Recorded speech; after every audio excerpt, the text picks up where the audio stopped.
My name is Vivian M. Carver, and I'm 33 years old.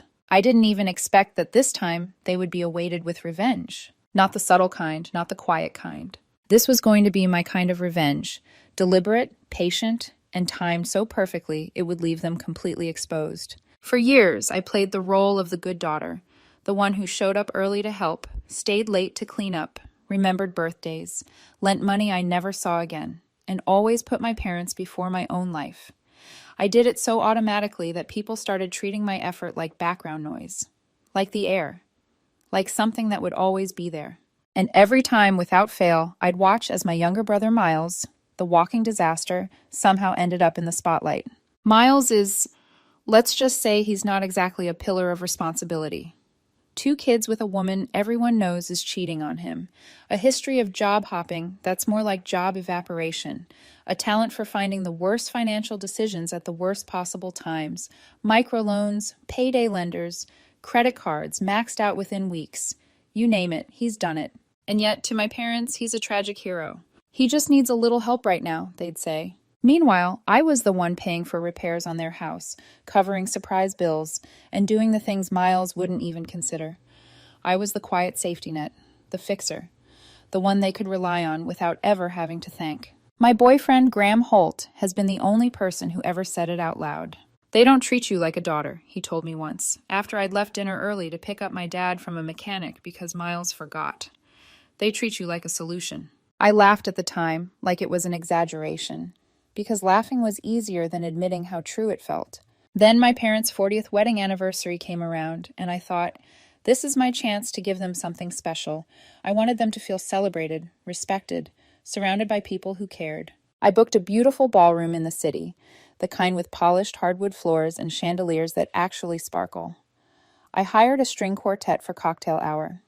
I found a caterer with a menu that could make anyone forget their diet and an open bar stocked with my dad's favorite whiskey. I ordered a 3-tier cake from a bakery that's booked months out. The total was $8,100. Every cent came from me. Graham and I agreed we'd cut back this year. No big vacation, fewer little luxuries, because I wanted that night to be perfect for my parents. It sounds pathetic when I say it now, but in my head, I was still that little girl trying to prove she was worth being proud of. Trying to earn love the way I'd been trained to, through usefulness. A week before the anniversary, Miles called. The second I saw his name, my stomach tightened. He never calls unless there's drama. And he didn't waste time. "We need to keep this for close family only," he said. I blinked. "What do you mean?" His voice had that tone he uses when he thinks he's being reasonable, like you're the one who's about to overreact. "Too many people makes it complicated," he said. "Just keep it tight. Us, the kids, mom and dad. That's it. No lifelong friends, no cousins, no neighbors who'd been around since we were kids, no one who actually knew my parents outside the stories they told about themselves. Just a little bubble." Before I could respond, my phone buzzed. A text from my mom. 4 words. "Don't make a fuss." That was the moment something shifted in me. Not like a dramatic snap, more like a lock clicking into place. Quiet. Final. I thought about every time they brushed me aside for Miles, every time they excused his mess while expecting me to quietly handle mine, every time they'd looked at me like I was being difficult for wanting basic respect. And I realized this anniversary was the perfect chance to flip the script. So I didn't argue. I didn't explain what it would cost to cancel. I didn't mention the cake was paid for, the caterer had ordered special ingredients, the quartet had cleared their schedule, the ballroom deposit was non-refundable. I simply said, okay. Then I called every vendor one by one. The ballroom, canceled. The caterer, gone. The musicians, canceled. The flowers, canceled. The cake, canceled. The open bar, gone. All of it. I didn't replace it with anything else. There would be no grand celebration, just close family only. Exactly what Miles wanted. Exactly what my mom endorsed. And I didn't tell them, because I wanted them to find out in real time, when it was too late to fix. Graham watched me make the calls from across the kitchen, arms crossed, expression unreadable. When I finished the last cancellation, he didn't lecture me. He didn't ask if I was sure. He just said quietly, "They're going to blame you." "I know," I replied, "and you're okay with that." I looked down at my phone, at the vendor confirmation emails flooding in, and felt something I hadn't felt in years. Peace. For once, I wasn't trying to be understood. I was just done. The morning of their anniversary, I woke up feeling strangely calm. No panic, No checklist. No rushing around to make sure the centerpieces arrived on time or that the quartet knew where to park. There was nothing to manage, nothing to fix. I'd already burned it all down a week earlier. What I felt instead was anticipation, like standing behind a curtain, waiting for the first domino to fall in a line you've been setting up your whole life. I made coffee, fed our dog, sat at the kitchen table while Graham flipped through his phone like it was any other day. He didn't ask how I felt about what was coming. He already knew. He'd watched me for years give more than I could afford, money, time, effort, while my parents funneled their praise and patience to Miles like he was the only child they were emotionally invested in. At 9:02 a.m., my phone buzzed. Mom. I let it ring out. 5 minutes later. Dad? Same treatment. Then Miles. I watched it all light up and go dark like little sparks hitting water. The voicemails started coming in. At first, they were light. Mom wondering if I was already at the ballroom. Dad asking if I needed him to bring anything. Miles asking what time the limo was picking us up. They were still under the impression that music, drinks, speeches, and a sparkling room full of witnesses were waiting for them. By 10:30, the messages shifted. Mom. The bakery isn't answering.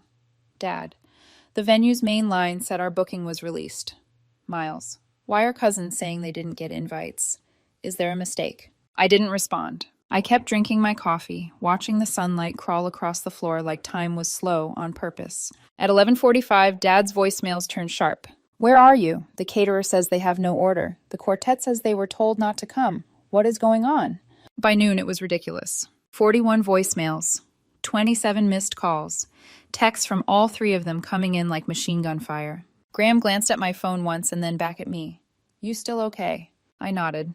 Better than okay.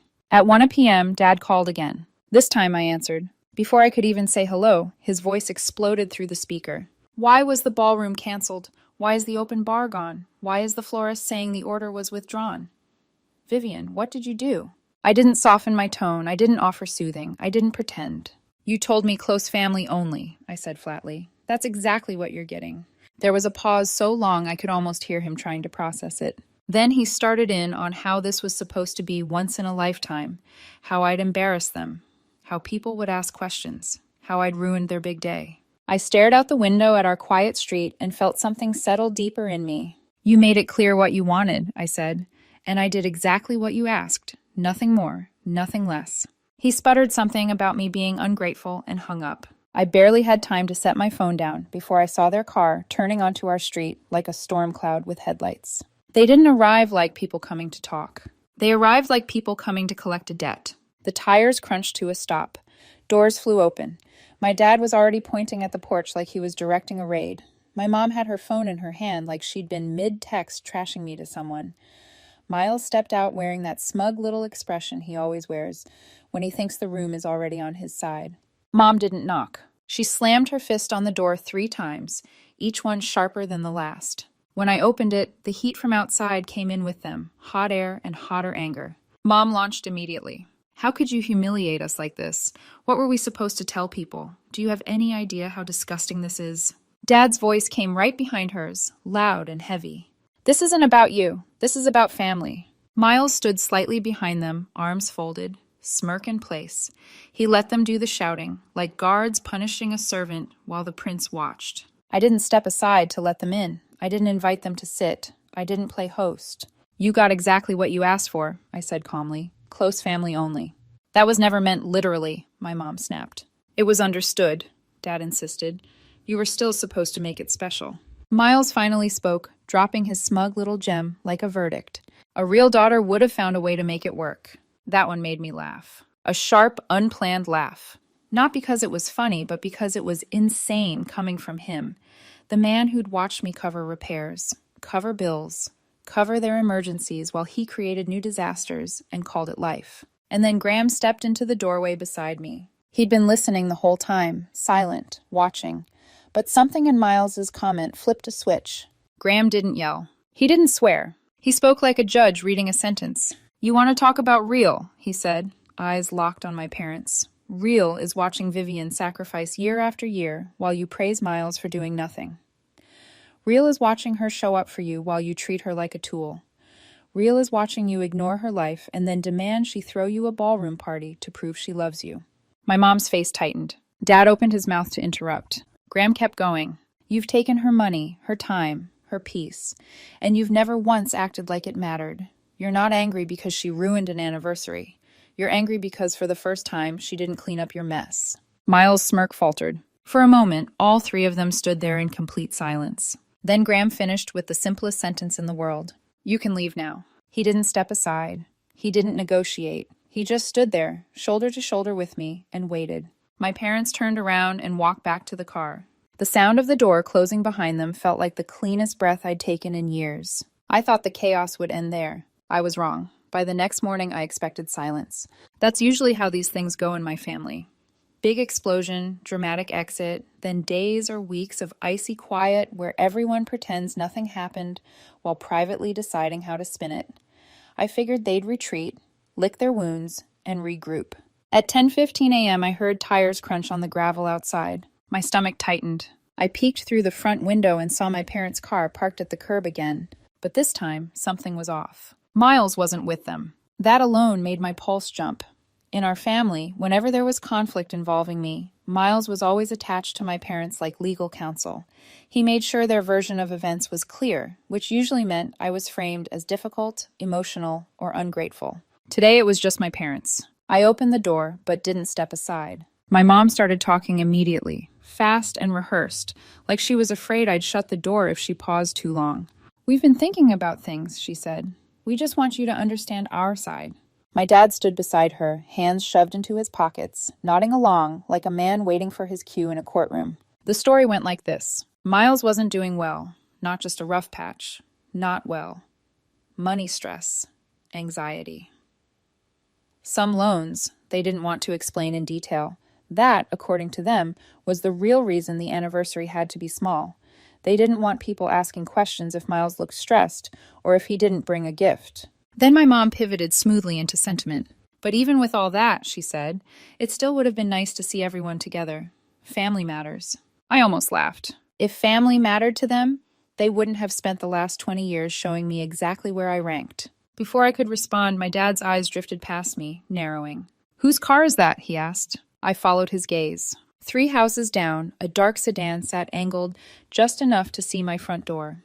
The engine was running. The driver wore sunglasses, phone in hand, pretending to scroll. I recognized the car immediately. Kendra Shaw, Miles's girlfriend. She looked up for half a second, then back to her phone. In that instant, everything clicked. She wasn't lost. She wasn't waiting for someone. She was watching. Whether Miles wanted video, updates, or just confirmation of what was said, I didn't know. But I knew one thing with certainty. This wasn't over. I turned back to my parents. Miles sent her, I said flatly. My mom flinched. My dad's jaw tightened. That's ridiculous, my mom said too quickly. Then tell her to leave, I replied. Silence. They didn't. I crossed my arms. Mark's debt isn't my responsibility. If it's such a burden on you, I'll pay it directly, every cent of it. But I'm not spending one more dollar pretending our family is perfect. The reaction was immediate.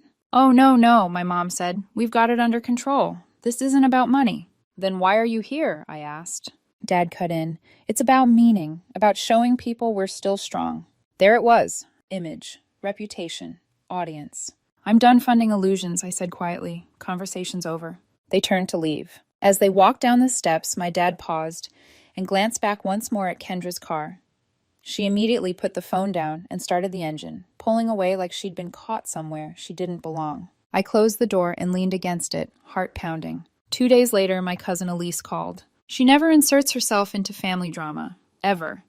She skipped Thanksgiving once just to avoid being in the same room as Miles. Her voice was tight. Vivian, she said, you need to know what Miles is saying about you. According to her, Miles had gone on a full narrative campaign. In his version, I'd stolen my parents' money for the anniversary. I'd canceled everything at the last minute out of jealousy. I'd humiliated them on purpose because I'd never been able to stand being in his shadow. That last part almost made me laugh. There had never been a spotlight for me to share. But while Miles was busy painting me as the villain, reality started tearing his image apart faster than I ever could. It began with the debt. The private loan my parents refused to explain wasn't from a bank. It wasn't even from a sketchy online lender. It was from a man who dealt in cash and intimidation. And when Miles missed payments, that man didn't send emails. He showed up, broad daylight, my parents' front door, pounding hard enough to rattle windows, shouting about money owed so loudly neighbors came outside. Someone across the street pulled out a phone. Another neighbor called the cops. By the time police arrived, the man was gone, but not before making it very clear he'd be back. By that evening, the neighborhood knew. The same people who'd always praised my parents as respectable suddenly had a new topic. Then the second hit landed. Kendra, the same woman who'd been parked outside my house, was caught cheating. Not rumor, not suspicion. Caught in a car in a parking lot by one of my parents' oldest friends. That friend told someone else, that someone else told everyone. Within 48 hours, the story had spread through extended family, neighbors, and even my dad's country club circle. Years of image management collapsed in a weekend, and I didn't have to lift a finger. For the first time in my life, I wasn't cleaning up after Miles. I was watching the mess finally reach the people who'd protected him, and I knew, deep down, that my parents would be back. Not to apologize. To ask me to fix it.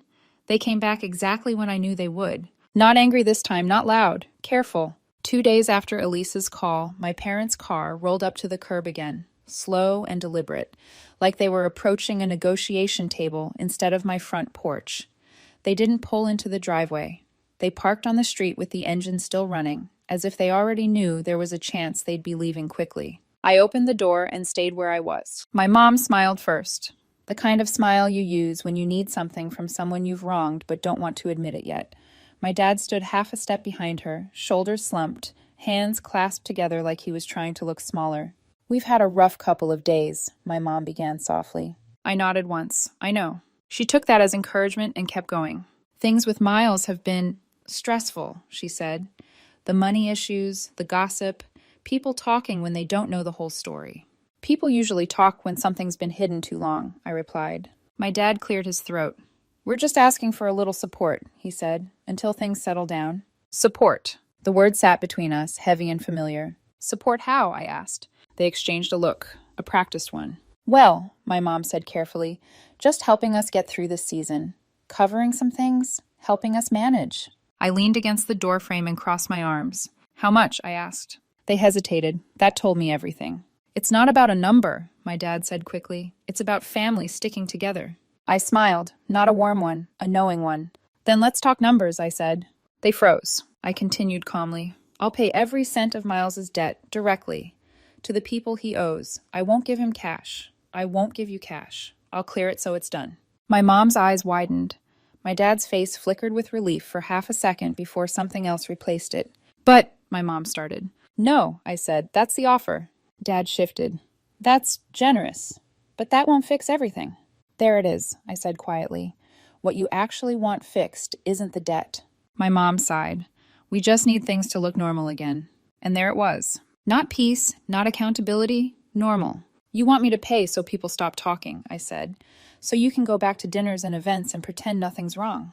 "That's not fair," my dad snapped. "It's accurate," I replied. Their tone changed then. The softness dropped. "This family has always taken care of each other," my dad said coldly.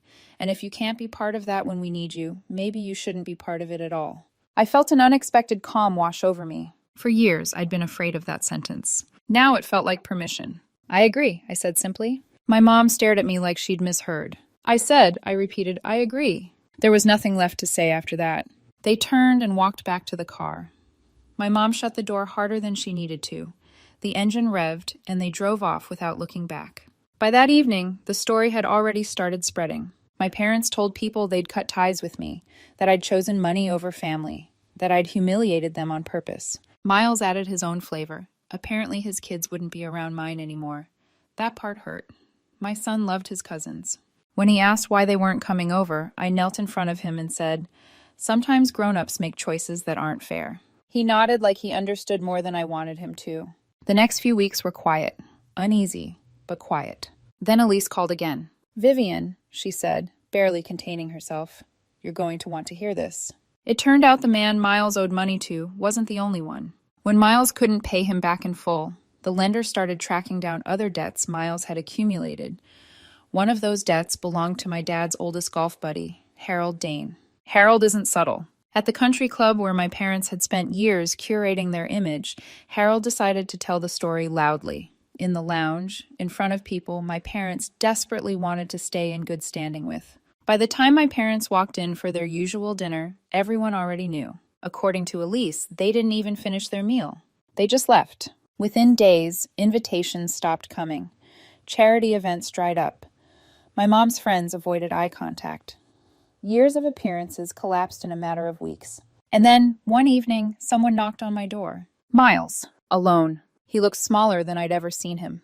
No girlfriend, no parents, no confidence. He didn't apologize. He didn't mention the anniversary. He just said, "Can you talk to Mom and Dad for me? They're not answering my calls." I shook my head. "I can't help you." He stood there for a moment like he was deciding whether to beg or get angry. Then he left. That night, I got a text from an unknown number. "You've made your point. Are you happy now?" I stared at the screen for a long time before setting my phone down. Yes, for the first time in my life, I was. 3 weeks passed after that message. No calls, no surprise visits, no dramatic posts on social media, just silence. At first, the quiet felt unnatural, like the calm after a storm when you're still bracing for another hit. I kept expecting something, another guilt-soaked voicemail, a relative trying to mediate, Miles showing up again with a new angle. None of it came. And slowly I realized something unsettling. Without them, my life felt lighter. Not happier in a fireworks way, not triumphant, just lighter, like I'd been carrying a weight for so long that my body had forgotten what standing straight felt like. Graham noticed it before I did. "You're sleeping better," he said one morning as we drank coffee on the porch. "You don't jump when your phone buzzes anymore." I hadn't realized how tightly wound I'd been until then. We talked about the fallout sometimes, but not obsessively. We didn't need to dissect it anymore. The truth had already surfaced, burned clean by exposure. Through Elise, I heard fragments. My parents were still living in that small apartment. My dad's disability checks barely covered rent and utilities. My mom had started working extra hours where she could. Miles had lost his car when the lender finally took it. His kids were staying with their mother more often now. Kendra was gone for good. The golden circle had shrunk to just the three of them. And for the first time, there was no one left to blame but themselves. I ran into my parents once at the grocery store. It wasn't dramatic. They stood a few aisles away, pretending to be deeply interested in canned soup. When our eyes met, my mom smiled politely. My dad nodded, stiff and careful, like he was afraid of saying the wrong thing. They didn't approach me. They didn't accuse me. They didn't ask for anything. That told me everything. Power doesn't always announce itself. Sometimes it's just the absence of demand. Later that week, I got a message from a mutual friend asking how I was holding up after everything. I thought about it before answering. "I'm good," I typed. "Actually good." And I meant it. I stopped volunteering explanations for my absence at family events. I stopped softening the story to make it more palatable for people who were uncomfortable with consequences. If someone asked, I told the truth, calmly, without venom. I set a boundary. They didn't like it. That was enough. My son adjusted faster than I expected. Kids have a way of accepting reality when it's presented honestly. He missed his cousins, but he didn't miss the tension. Our house felt calmer. Laughter came easier. One night, as I tucked him in, he asked, "Are we in trouble with Grandma and Grandpa?" I kissed his forehead. "No," I said. "Sometimes adults make choices that mean they can't be in our lives the way they should be. That's not your fault." He nodded and rolled over satisfied. That's when it hit me. Breaking cycles doesn't always look heroic. Sometimes it looks quiet. It looks like choosing not to explain yourself to people who only hear what benefits them. It looks like refusing to clean up messes you didn't make. It looks like letting the golden child finally live without a spotlight and seeing what happens when the lights go out. I didn't win. They didn't lose. Reality just arrived. And for once, I wasn't the one holding the broom while everyone else made the mess. That's not revenge. That's freedom.